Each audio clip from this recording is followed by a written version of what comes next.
The last signal, the Geiger counter's steady clicking, had become Captain Alina Vasquez's heartbeat. 3 months since the Galactic Federation's cleansing protocol had turned Earth into a graveyard, and the radiation still painted everything in shades of death. She pressed her back against the twisted remains of what used to be a Tokyo subway entrance, scanning the wasteland that had once been the world's largest city. Movement, 2 clicks northeast, whispered Lieutenant Maya Chen through the Come. The young tactical officer had lost her family in Osaka, but never lost her edge. Looks like more Federation drones doing cleanup sweeps. Alina checked her weapons charge. The modified plasma rifle hummed with stolen alien technology, one of the few gifts their peaceful visitors had left behind. Let them pass. We're not here to fight drones today. The mission was simple but crucial. Dr. James Wright believed. He could restore the deep-range communications array buried beneath the old Tokyo defense complex. If he was right, they might finally contact other survivor groups. If he was wrong, they would have wasted precious radiation medicine for nothing. The complex had been humanity's pride once upon a time, a fortress designed to coordinate Earth's defenses against any threat. The irony wasn't lost on Alina that it had failed spectacularly when the real threat came wearing masks of friendship. The Federation had spent 2 years earning Earth's trust, sharing technology, promising a bright future among the stars, right up until the moment their ships opened fire. Clear path ahead, Chen reported. But the radiation spikes near the main entrance, whatever hit this place, hit it hard. Alina nodded. The Federation hadn't just wanted to kill humanity, they had wanted to erase them. Every major city, every military installation, every space facility had been targeted with weapons that made nuclear bombs look like firecrackers. The attackers had been thorough, efficient, and utterly without mercy.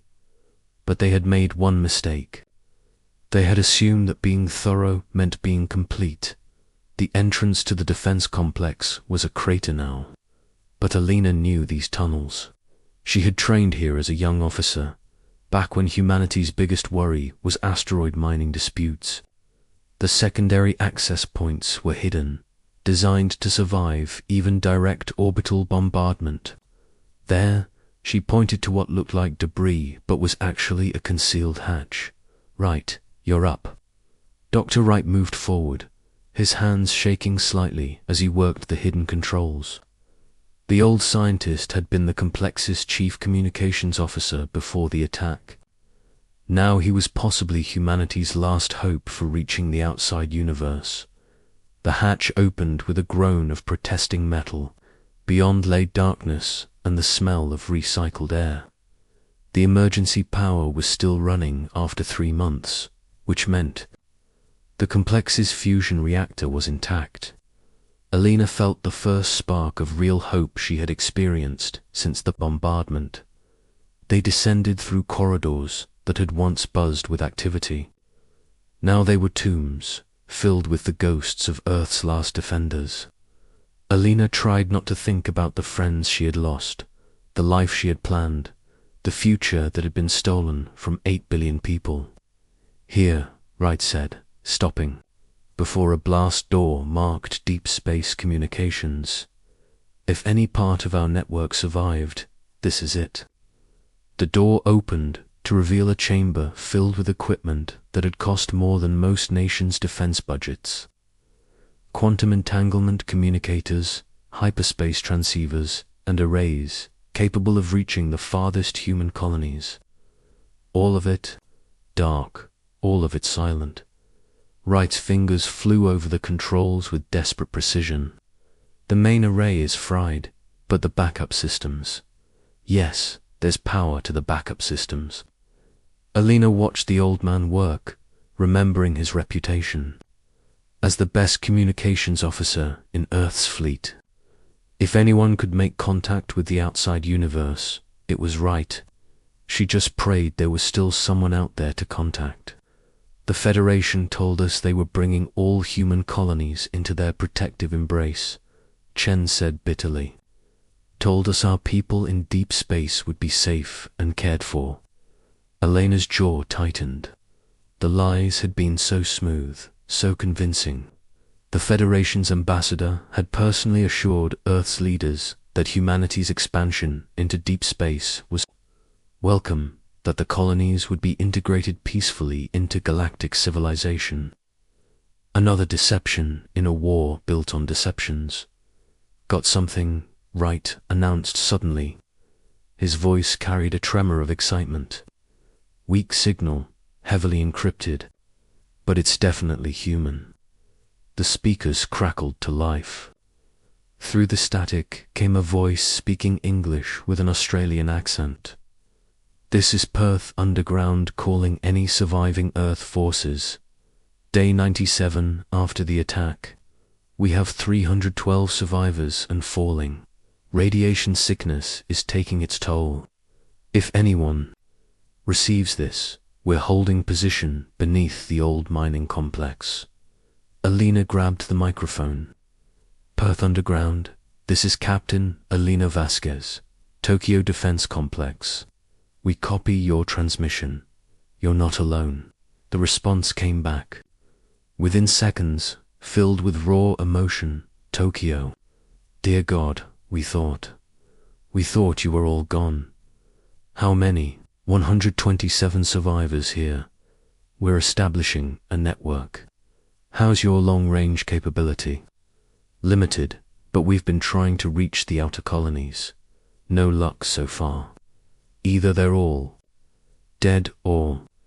Wright looked up from his controls, eyes bright with possibility, or they're maintaining communication silence for security reasons. Captain, if I can boost our signal and penetrate deeper into space, we might be able to reach the colony fleets.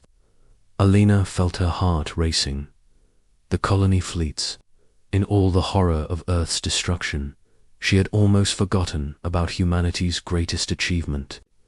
12 massive fleets had launched over the past 30 years, each carrying hundreds of thousands of colonists to distant star systems. Ships designed not just for exploration, but for permanent settlement. Ships that carried the seeds of new human civilizations. Do it, she ordered. Wright's hands moved with renewed purpose.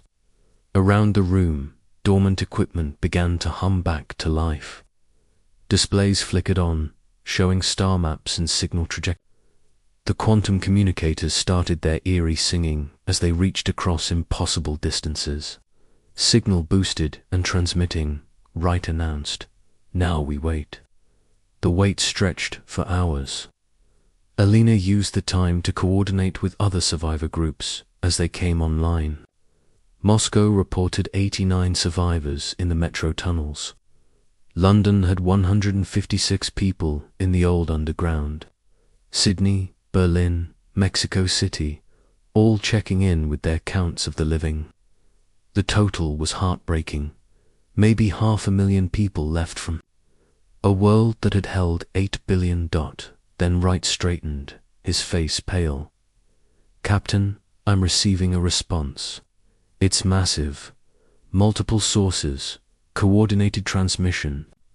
The main display flickered, then cleared to show the face of a woman in her 50s. Her uniform was crisp, her expression hard as steel, and her eyes burned with controlled fury. Behind her, Alina could see what looked like a ship's bridge, but not like any ship she had ever seen. This is Fleet Admiral Catherine Morrison, commanding the Outer Colonies Expeditionary Force, the woman said.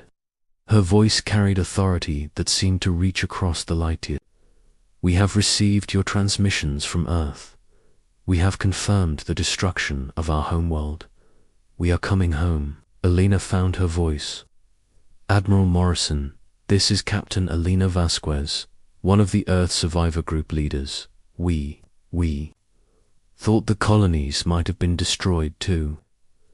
Morrison's expression softened slightly. Captain, the Federation made a critical error. They assumed that destroying Earth would cripple human civilization. They were wrong. We have 12 colony fleets spread across 47 star systems. We have established permanent settlements on 18 worlds, and we have been preparing for this day for 30 years. Preparing, Alina asked. The galaxy is not a peaceful place, Captain. We learned that quickly once we left Earth's protection. We have fought pirates, territorial disputes, resource wars. We have built ships designed not for exploration, but for war. Ships that can match anything the Federation has ever produced. Wright leaned forward. Admiral, what are your intentions? Morrison's smile was cold as vacuum. Our intentions, Doctor, are simple. The Galactic Federation has committed an act of genocide against the human species. They have murdered 8 billion of our people. They have destroyed our homeworld and attempted to erase our civilization from existence. She paused, and when she spoke again, her voice carried the weight of absolute certainty. We are going to make them pay for every single life they took. We are going to show them what happens when you corner a species that has nothing left to lose. We are going to teach the galaxy that humanity does not forgive, and humanity does not forget. The transmission ended, leaving Alina and her team in stunned silence. Outside, the Geiger counter continued its steady clicking, marking time in a world of the dead. But for the first time since the attack, Alina felt something other than despair. The Federation thought they had won. They thought humanity was extinct. They were about to learn how wrong they were. The fleet's vengeance fleet, Admiral Catherine Morrison, stood before the tactical display aboard the dreadnought Retribution, watching as 847 human warships dropped out of hyperspace at the edge of Federation territory. Each vessel was a masterpiece of human engineering, forged in the fires of 30 years of deep space conflict and refined by the burning need for revenge. Admiral, all fleet elements report, ready for combat operations, announced Commander Lisa Park from the weapons console. The young officer's family had died in the Chicago bombardment, but her voice remained steady. Professional, deadly. Morrison nodded, studying the tactical display. Before her lay the Kepler defense grid, the Federation's early warning system that monitored the approaches to their core worlds. 47 monitoring stations spread across 3 star systems, each one equipped with sensors capable of detecting ships at impossible distances. Captain Thompson, status on the stealth squadrons. Rex Thompson's scarred face appeared on the communication screen. The former mining engineer had become one of humanity's most effective guerrilla warfare specialists. During the colony conflicts, stealth ships are in position, Admiral. The Federation won't see us coming until it's too late. Morrison allowed herself a cold smile. The Federation's greatest mistake had been assuming that 30 years of deep space colonization had been peaceful. They had no idea that humanity had been forged into something harder, something deadlier, by the challenges of expanding into a hostile galaxy. Execute Operation Blindfold. All monitoring stations are to be eliminated simultaneously. Across 3 star systems, human stealth ships decloaked behind Federation monitoring stations. The Federation had built their sensors to watch for conventional approaches, but humanity had learned to attack from angles that shouldn't exist. Ships emerged from hyperspace inside asteroids, from the shadows of planets, from the quantum foam itself. The Federation stations had exactly 2.7 seconds to register the impossible sensor readings before human weapons erased them from existence. Not destroyed, not damaged, but completely annihilated, reduced to constituent atoms and scattered across space. All targets eliminated, Thompson reported. The Federation is now blind in sectors 7 through 15. Morrison turned to her. Communications officer, signal the Earth survivors. Let them know the fleet has arrived. Within minutes, Alina Vasquez's face appeared on the main screen. Transmitted from the ruins of Tokyo. The captain looked older, harder than she had 6 months ago, but her eyes burned with the same fury that drove Morrison. Admiral Morrison, the survivors are ready to coordinate with fleet operations. We have intelligence on Federation garrison positions and supply lines. Excellent, Captain. We're going to need that information. How are your people holding up? Alessa's expression darkened. We've lost another 100 to radiation sickness, but the ones who remain are committed. The Federation's drones have been conducting cleanup operations, hunting down survivors and executing them on sight. They're not just content with genocide, Admiral. They want to make sure we suffer first. Morrison felt rage build in her chest, cold and calculating. That changes today, Captain. Signal all survivor groups to prepare for coordinated strikes against Federation ground forces. It's time to remind them that Earth is still defended. The next phase of the operation began immediately. Human ships, invisible to Federation sensors, began appearing throughout their territory. Unlike the Federation's measured, systematic approach to genocide, humanity's response was chaos incarnate. Ships struck without warning, destroyed everything in sight, and vanished before reinforcements could arrive. The Federation world of Nexus Prime, a major industrial center, watched in horror as human vessels emerged from the planet's own shadow and began methodically destroying orbital installations. The attack lasted exactly 17 minutes. When it was over, the planet's entire space-based infrastructure was gone.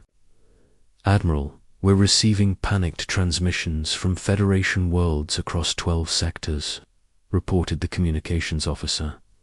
They're requesting immediate military assistance. Let them request, Morrison replied. Commander Park, what's the status on our special weapons? Park consulted her displays. All weapons systems are fully charged and ready, Admiral. The quantum disruptors are particularly eager for a test. Morrison studied the tactical display, watching as red dots appeared throughout Federation space. Each dot represented a human. Strike, a reminder that the supposedly extinct species was very much alive and very, very angry. Signal the fleet. Begin Phase 2. Target all Federation military installations, supply depots, and communication relays. Nothing that supports their war machine is to be left intact. The human fleet scattered like a swarm of deadly insects. Unlike the Federation's massive dreadnoughts that relied on overwhelming firepower, human ships were fast, adaptive, and absolutely relentless. They had been designed by people who understood that in deep space you either learned to be smarter than your enemies or you died. The Federation had never faced an enemy like this. Their military doctrine was based on controlling space through superior numbers and firepower. They built massive ships designed to intimidate primitive species into submission. But humanity had learned a different kind of warfare in the outer colonies, fighting against pirates and hostile aliens who couldn't be intimidated. Human ships didn't fight fair. They used asteroids as camouflage, hid in solar radiation, and attacked from directions that conventional sensors couldn't monitor. They struck at supply lines, communication networks, and civilian infrastructure with surgical precision. Within 48 hours, Federation space was in chaos. Admiral Morrison, incoming transmission from the Federation High Command.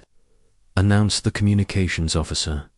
The main screen flickered to reveal an alien figure Morrison recognized from the intelligence files. Chancellor Vorthok of the Federation.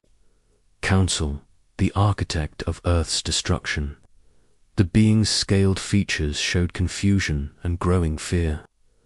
Unknown human commander, the Galactic Federation demands an immediate cessation of hostilities. Your species was declared extinct following your homeworld's cleansing. These attacks are impossible. Morrison stepped forward, her expression carved from ice.